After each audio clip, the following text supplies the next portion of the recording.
Et alors ?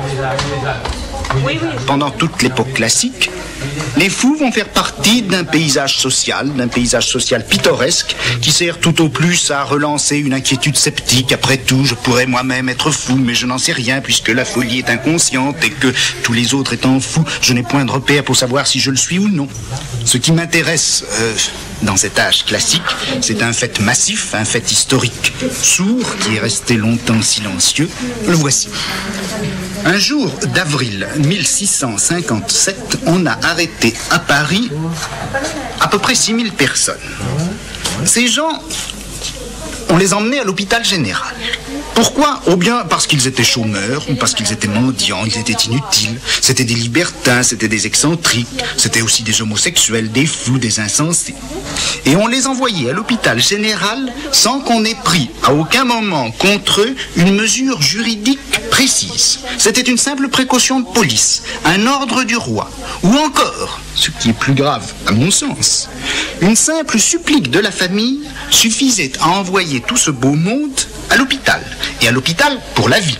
Cette pratique, elle a duré près d'un siècle et demi, et de cet énorme rituel d'exclusion, qu'on a rarement interrogé d'ailleurs, on n'a gardé que quelques registres poussiéreux qu'on trouve actuellement dans la bibliothèque de l'Arsenal. Et sur ces registres, qu'est-ce qu'on voit ? Eh bien, la longue rhapsodie des motifs d'internement. Je crois qu'il mérite d'être écouté. 31 janvier. La porte, Charlotte. C'est une convulsionnaire. 31 janvier. Rousseau, Marie-Jeanne. Elle est folle et sans espérance de retour. 31 janvier. Mignon, Anne. Elle est servante du sieur Buquet, dont elle est grosse. 31 janvier. Dubo, Jean-François. Il ne cesse de maltraiter sa femme qui le ruine et qui l'a réduite à la misère avec un enfant. Il est livré à toutes sortes de débauches. Voyez combien la raison est laconique et impérative lorsqu'il s'agit pour elle de juger le contraire d'elle-même. La folie dont la Renaissance vient de libérer les voix, mais dont elle a maîtrisé déjà la violence, l'âge classique va la réduire au silence par un étrange coup de force. Dans le cheminement du doute, Descartes rencontre la folie à côté du rêve et de toutes les formes d'erreur. Cette possibilité d'être fou ne risque-t-elle pas de le déposséder de son propre corps, comme le monde du dehors peut s'esquiver dans l'erreur, ou la conscience s'endormir dans le rêve ?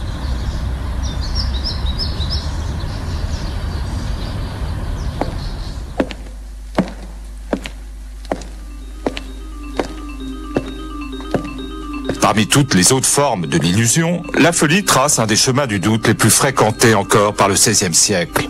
On n'est pas toujours sûr de ne pas rêver, jamais certain de n'être pas fou. Que ne nous souvient-il combien nous sentons de contradictions en notre jugement même ? Or cette certitude, Descartes maintenant l'a acquise et la tient solidement. La folie ne peut plus le concerner. Ce serait extravagance de supposer qu'on est extravagant. Ainsi, le péril de la folie a disparu de l'exercice même de la raison. Celle-ci est retranchée dans une pleine possession de soi, où elle ne peut rencontrer d'autres pièges que l'erreur, d'autres dangers que l'illusion. Le doute de Descartes dénoue les charmes des sens, traverse les paysages du rêve, guidé toujours par la lumière des choses vraies. Mais il bannit la folie au nom de celui qui doute, et qui ne peut pas plus déraisonner que ne pas penser et ne pas être. Désormais, la folie est exilée.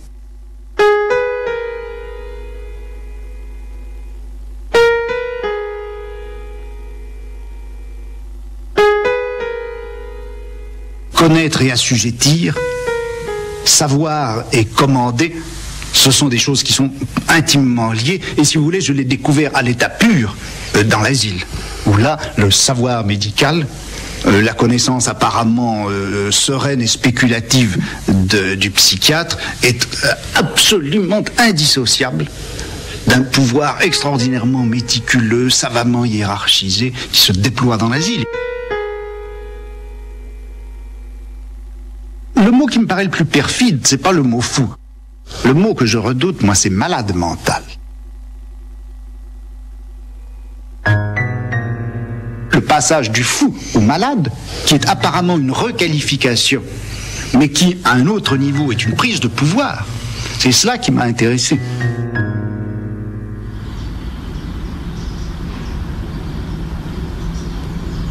Dans son fonctionnement ou dans son propos, l'hôpital général ne s'apparente à aucune idée médicale. Il est une instance de l'ordre monarchique et bourgeois, qui s'organise en France à cette même époque. Le classicisme a inventé l'internement, un peu comme le Moyen-Âge, la ségrégation de lépreux. La place laissée vide par ceci a été occupée par des personnages nouveaux dans le monde européen. Ce sont les internés.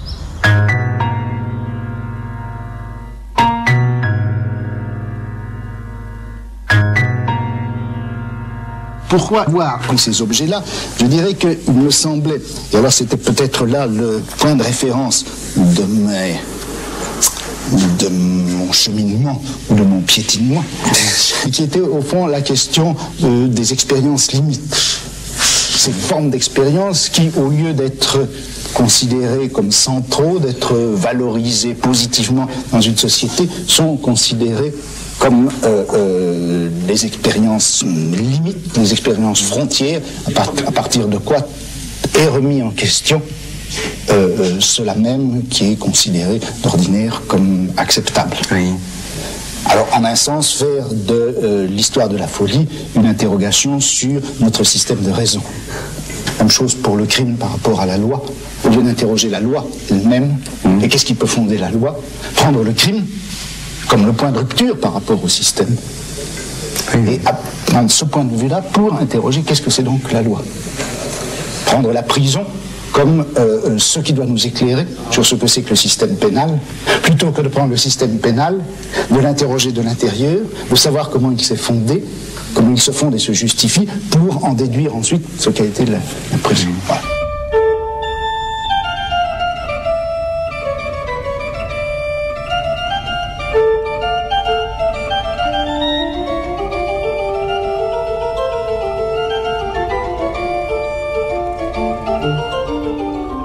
Cette mécanique constituée par la surveillance, le quadrillage social menu, l'emprisonnement, soit dans des maisons de détention, soit dans des camps, soit dans des camps de travail, etc. Cette formule a été finalement et est actuellement reprise dans tous les contextes politiques et sociaux. Ça a été une si formidable invention et si merveilleuse qu'elle s'est répandue presque comme la machine à vapeur. Et on pourrait parfaitement suivre l'histoire, le développement historico-géographique de cette institution d'enfermement punitif qui est née en Europe dans la seconde moitié du XVIIIe siècle et qui est devenue maintenant une forme d'encadrement général de la plupart des sociétés modernes, qu'elles soient capitalistes ou qu'elles soient socialistes.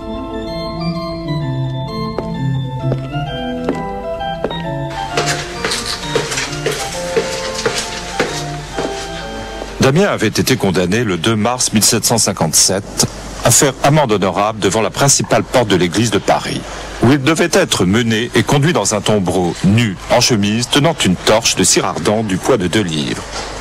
Puis, dans le dit tombereau à la place de Grève et sur un échafaud qui y sera dressé, tenaillé aux mamelles, bras, cuisses et gras des jambes, sa main droite tenant en icelle le couteau dont il a commis le dit parricide. Cet exécuteur, quoique fort et robuste, a eu beaucoup de peine à arracher les pièces de chair qu'il prenait dans ses tenailles 2 ou 3 fois du même côté en tordant. Et ce qu'il en emportait formait à chaque partie une plaie de la grandeur d'un écu de 6 livres. Après ces tenaillements, Damien, qui criait beaucoup sans cependant jurer, levait la tête et se regardait. Le même tenailleur a pris avec une cuillère de fer dans la marmite de cette drogue toute bouillante qu'il a jetée en profusion sur chaque plaie. Enfin, on l'écarte là, raconte la Gazette d'Amsterdam. Dans les monarchies de la fin du Moyen-Âge, XVIIe, XVIIIe siècle, tout individu qui enfreignait une loi atteignait la volonté du souverain, puisque la loi, c'était la volonté du souverain. Donc, il y avait un petit régicide au cœur du moindre des criminels. Et je crois qu'il faut considérer la grande cérémonie du supplice comme une sorte de rituel politique. Le couronnement du roi, c'était un rituel politique. Son entrée dans une ville, c'était aussi un rituel politique. Eh bien, les supplices, c'était une sorte de rituel politique beaucoup plus quotidien qui consistait à manifester la force physique, matérielle du roi dans tout son éclat et dans toute sa violence. Et le corps du supplicié devait montrer par ses plaies, les cris du supplicié devaient, dans ses hurlements, manifester la force éclatante du souverain. Moment de vérité que tous les spectateurs interrogent. Chaque parole, chaque cri, la durée de l'agonie, le corps qui résiste, la vie qui ne veut pas s'en arracher, tout cela fait signe. Le cycle est bouclé. De la question à l'exécution, le corps a produit et reproduit la vérité du crime. À la fin du XVIIIe siècle, au début du XIXe, malgré quelques grands flamboiements, la sombre fête punitive est en train de s'éteindre.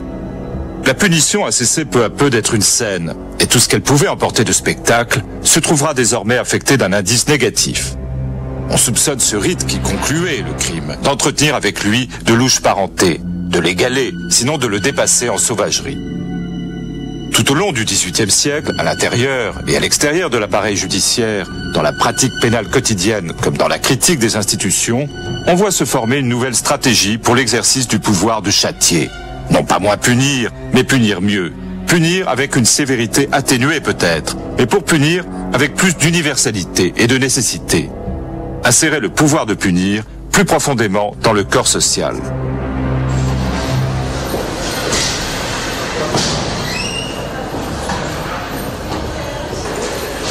Je crois que, d'une façon plus générale, le système pénal était mis en question parce qu'il était incapable de traverser de bout en bout le corps social. Il était incapable de le quadriller de façon ténue et suffisamment déliée.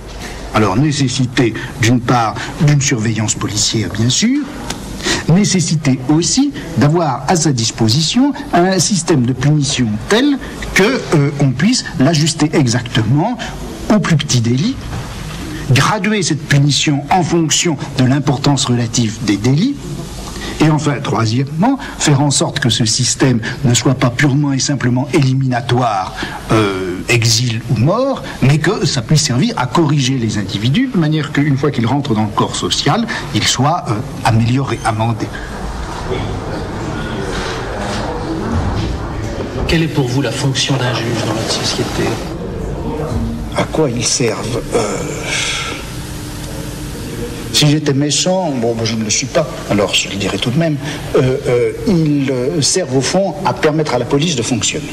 La justice, elle n'est pas faite pour autre chose que d'enregistrer au niveau officiel, au niveau légal, au niveau rituel aussi, ces contrôles qui sont essentiellement des contrôles de normalisation et qui sont assurés par la police. La justice est au service de la police, historiquement et de fait institutionnellement.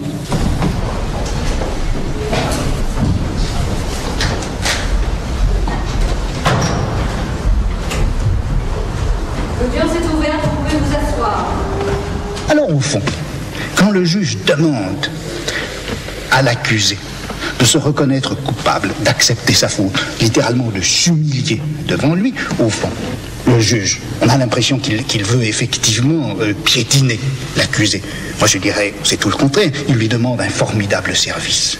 Il demande à l'accusé de lui dire au fond ceci: eh bien oui, monsieur le juge, ce n'est pas tellement vous qui jugez, c'est la société tout entière, c'est cette société à laquelle j'appartiens, et par conséquent, si je réclame ma peine, c'est donc moi qui me punis moi-même, et ce n'est pas vous.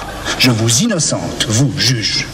Eh bien, c'est cela que le juge veut obtenir, c'est ce discours qu'il veut obtenir, ce discours qui l'innocente lui-même, que le juge veut obtenir quand il demande à l'accusé de montrer qu'il acceptera effectivement ses punitions.